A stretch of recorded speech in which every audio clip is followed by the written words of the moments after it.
El siglo XX, según lo plantea Ricardo Rivera, es un siglo problemático de abordar, dado que no parece haber unanimidad en cuanto a su delimitación, en donde se anteponen una serie de acontecimientos, inclusive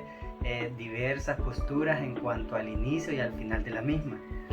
Una tesis muy llamativa para delimitar el siglo XX y su significado ha sido la del historiador británico Eric Hobsbawm, quien concibe el siglo XX como un siglo corto que comienza con la Primera Guerra Mundial y concluye con la disolución de la Unión Soviética y por ende con el fin de la Guerra Fría. Esta delimitación adquiere ciertas críticas, ya que fundamenta su significado e interpretaciones eurocentristas. Asimismo, se retoma que el siglo XX parte de la lógica imperialista de Estados Unidos, reafirmando la lucha por la hegemonía del poder en diversos escenarios.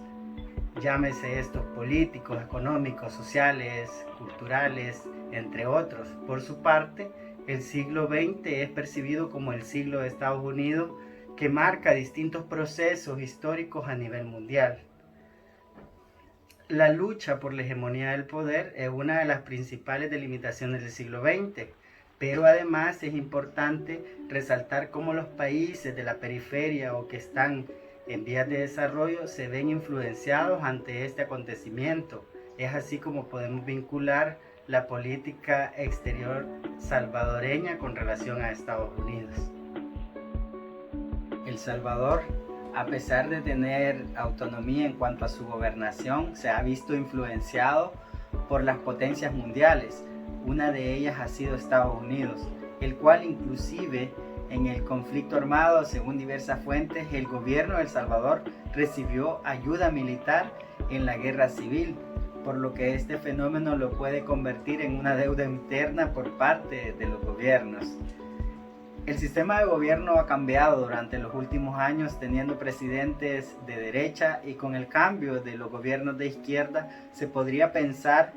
que el accionar de los tomadores de decisión iba a ser diferente, pero al parecer siempre esta influencia de las grandes potencias y la repercusión que conlleva a los países en la periferia es siempre la misma.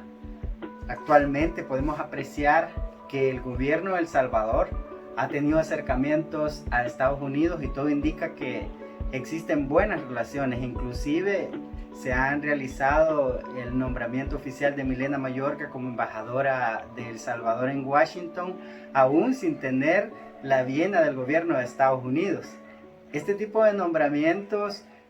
solo reafirma que la hegemonía del poder sigue siendo el motor principal para las diversas élites, y donde podemos apreciar que hay otros intereses, descuidando por ejemplo los derechos de migrantes salvadoreños, ya que paralelo a este nombramiento, la Corte de Apelaciones del Noveno Circuito de Estados Unidos da luz verde a la administración de Trump para cancelar el TPS y deportar a los 300,000 migrantes salvadoreños. En conclusión, podemos decir que El Salvador siempre se verá influenciado en las decisiones